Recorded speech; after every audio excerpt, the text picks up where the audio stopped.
What's up, everyone? My name is Edson Cardona, and I want to welcome you guys to the hashtag Let's Kick It series. On these episodes, we get the pleasure to be joined by professional athletes, get a little insight on their background and how they made it this far in their athletic careers. A conversation between athletes about their journeys leading them to success. I hope you guys enjoy.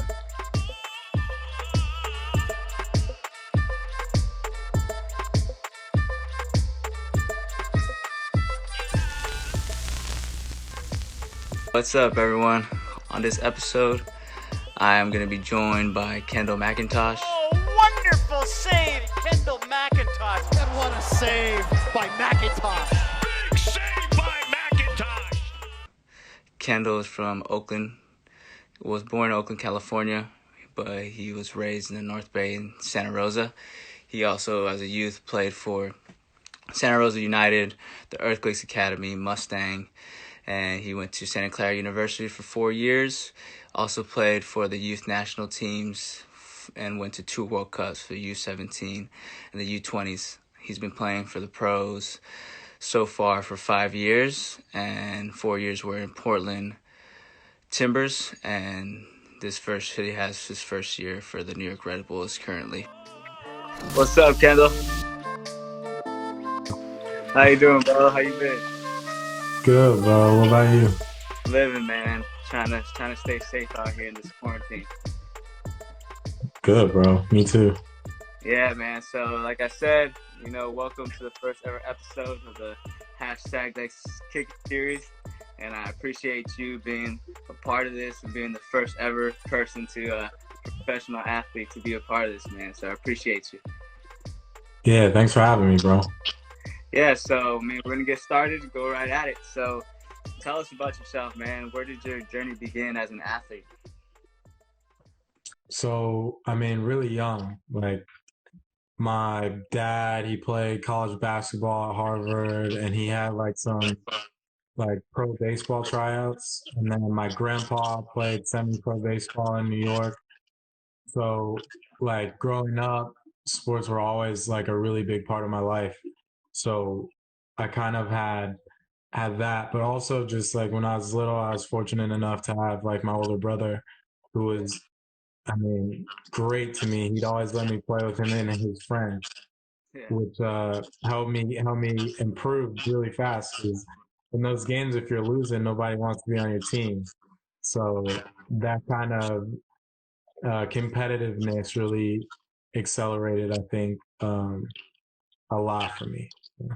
That's awesome, man. That's dope. Yeah, so at what point did you know this was no longer going to be a hobby of yours? This was going to be something that you could take to a further aspect in your life? Because you never know. You could play and not really like it as much and be a hobby, but how'd you know that it was going to become something and transform into a professional career or some higher than what you were doing? Yeah, I think again, from a young age, I always I hope that I would get the opportunity to play professionally. It's like a kid's dream. So when I was really young, probably 12, 13, 14, I was this is all I want to do. In the summer, I'd spend 8 hours on the field with my brother and our friends, just kicking the ball around. We'd show up when the light came on, or when the sun came up, and we'd go home when it was dark. So it was the grind started early, but I think there's just so much. I was identified kind of young as a player with the potential to play professionally, but there's so much that can happen in between that age and when you actually end up going pro. It's hard to put a lot of stock into it, but I'm glad that I had my family to kind of keep me grounded, and I had coaches and teammates to kind of keep me in the right space to keep grinding, because without them, obviously it doesn't happen. No, of course, and that goes to my next question. Obstacles in athletes, there's a lot of them, and it either makes or breaks them. So, what obstacles did you have while playing, and how did you overcome them?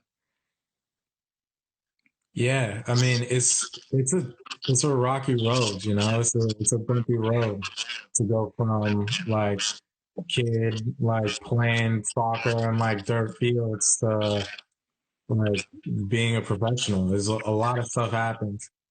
Um, like I'll kind of fast forward to like college. Like going into college, I thought I was gonna be like 4 year starter, and like my first year, I didn't play, and then when I did play, I didn't play well. So that was kind of my first real like wow, like I sometimes it's just not gonna work out. And even before that, like I got cut from the youth national teams, and that like that stung. But when you're young, you're like, oh, I'll get another chance. Like as you get older, your chances are fewer and further between. So like that was tough. Then coming out of college, I was the San Jose Earthquakes youth player.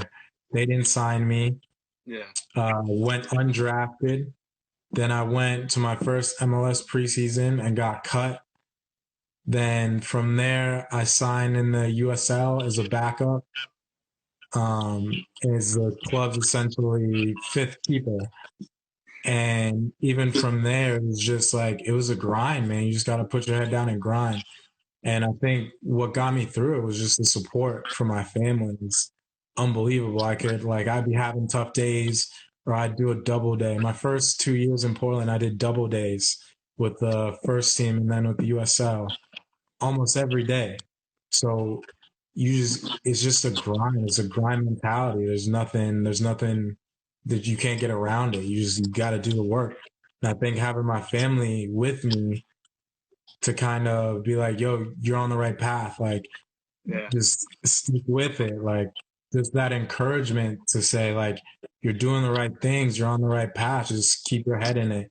I think that was huge for me. And also just the positive reinforcement that you can get from the camaraderie with your teammates. Like, yeah, maybe they're not telling you you're playing well, but just having those people around you, being able to just hang out with them and kick it with them, it does a lot for you, like mentally. And then that mental kind of clarity that you have with your friends, with your teammates, eventually transitions to what you have on the field together. And I think that those things were really important for me.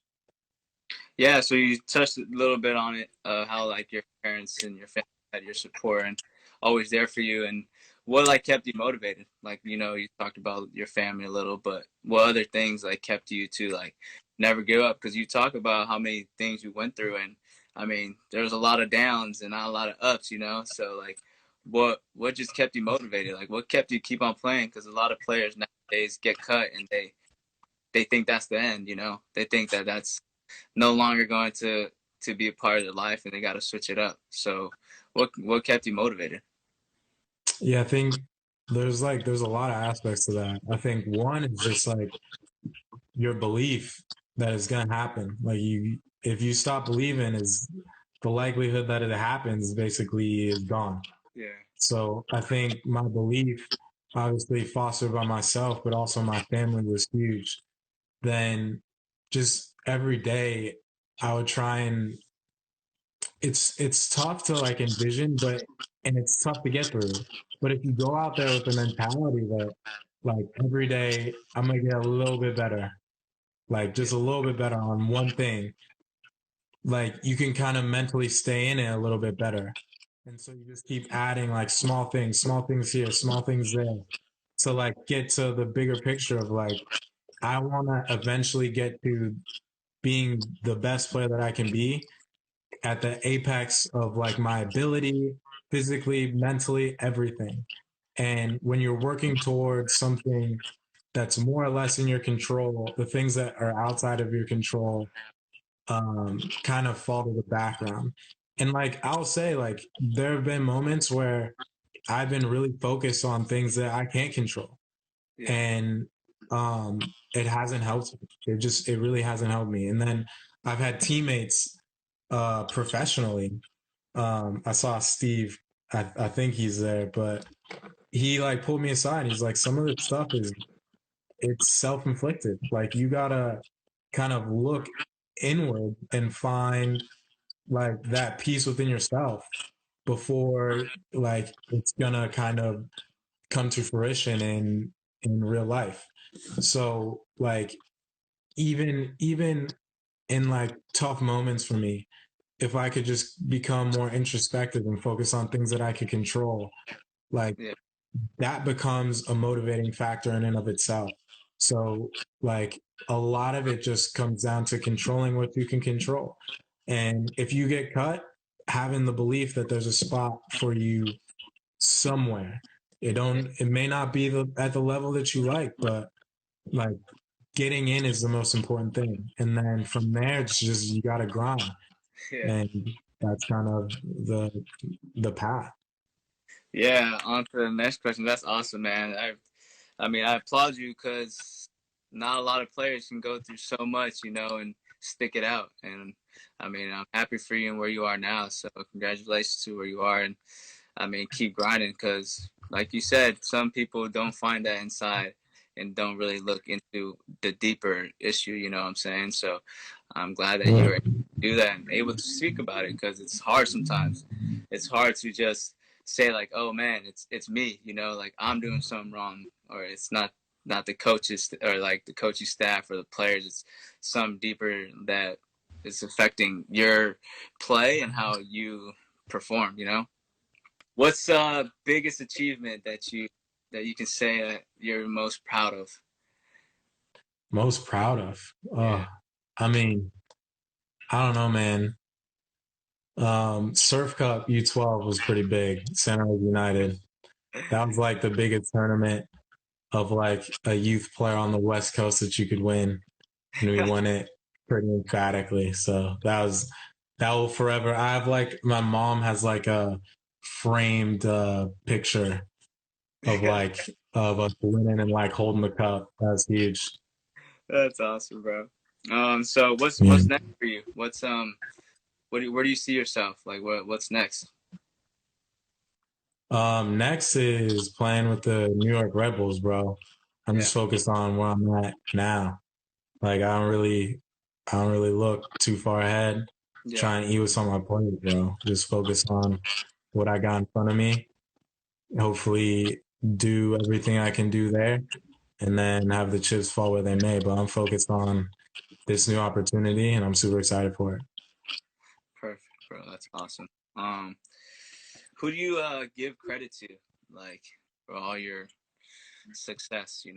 Like who can you credit that to, besides yourself, of course, but Yeah, I wasn't even gonna say myself.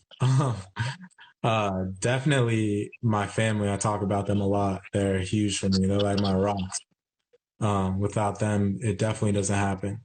But then, like, obviously, there's a lot of coaches that you have that are good and bad. You get good and bad. It's inevitable. I think you need both those experiences to kind of know what you need to move forward and know when you need to kind of like shut it down. And you pick certain things from certain people. You try and learn everything you can from everybody, and like there's lessons to be learned in good and bad. So all of it, you try and learn all of it from the coaches, and then teammates too, good and bad. I've had some really positive experiences with my teammates, and I've had some not so great experiences with teammates. It's just how it goes. And I think the more you can learn from all those experiences, the better you are as like a person. So that's dope. That's awesome. I mentioned a little about your bio and how you went to 2 World Cups as a youth national player. So how was that?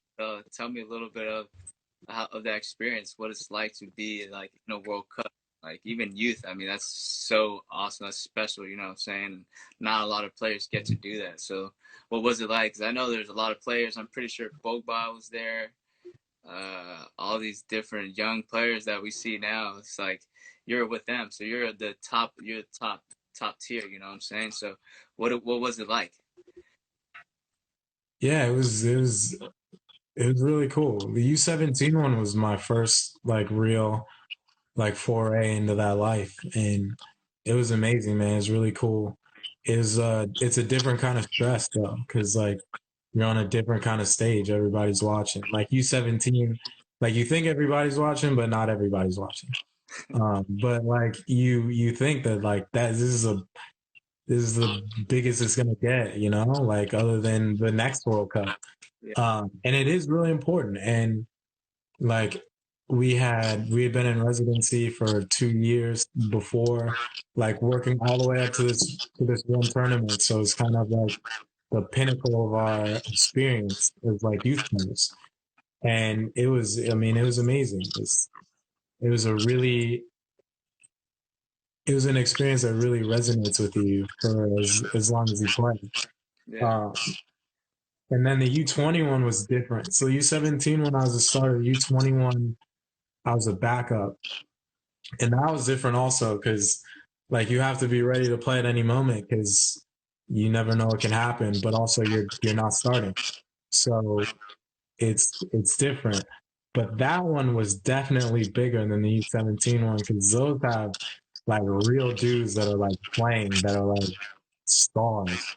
yeah. That Um, was in Turkey, right? so yeah, that one was in Turkey. We played like Jesse, who's at Real Madrid, and De La Foe, who's at Everton, and like Pogba, obviously, but then like Varane and was supposed to be there but got hurt.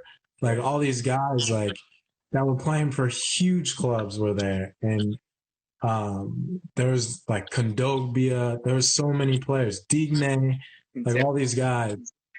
Yeah, there's all these guys that you see on TV all the time. You're like, whoa, like this dude's on this This is team a that we're big playing. stage right here. Yeah, that was like some next level stuff. That was pretty cool. And that, I mean that was a great experience. I love that experience. Um, I mean we got worked a little bit, but we were in a tough group. Yeah, Um, I think we did as much as we could. We tied France, who were the eventual winners, and then we played Ghana in our third group game, who went to the semifinals, and we played Spain, who lost to I think Ghana in the quarterfinal. So it was like our group was rough. It was rough, that but it group, man. was yeah, it was an amazing experience. Like that stuff that you never forget. It's really cool. And lastly, man, what advice would you give like to your younger self as an athlete, like upcoming athlete trying to make it to the big leagues, you know, and the journey that you've taken now, knowing what you know? What advice would you give to your younger self? Yeah, I would just say don't be afraid to like do the unpopular stuff, right? Like at the end of training, everybody's going in. Like if you feel like you need to catch 50 extra balls, ask somebody to hit 50 extra balls at you. If you feel like, I don't know, some fun's happening, but you need to go kick a ball against the wall 1,000 times, then that's just what you got to do. And like it may not be popular and it may, like people may look at you like, what is that guy doing? Like he's way too serious about this. It's like at some point you got to look back at what you're doing, and there's two ways that you're going to look back at it, right? Like I did everything I could to give myself the best opportunity Yeah, to eventually get what I want, or like, yeah, you know, I could have done a little bit extra. And I would never want to look back and say, you know, I could have done a little bit extra. So when you can, just do everything you can. And if it's unpopular, so be it. You got to do what you got to do. be different. I like that, man. Yeah. Well, I appreciate you, man. I appreciate all the insight that you had in your background. I appreciate you. So enjoy the rest of the evening. I know you're in the East Coast, but be safe, and I'll hear from you soon, man. Yeah, for sure. Be safe, bro. All right, brother. All right. Well, thank you guys for those who have watched, and I appreciate it. Next week, we're going to have the same thing. We're going to have another professional athlete come in and give us a little bit of their insight, their background, and their journey. So I appreciate everyone.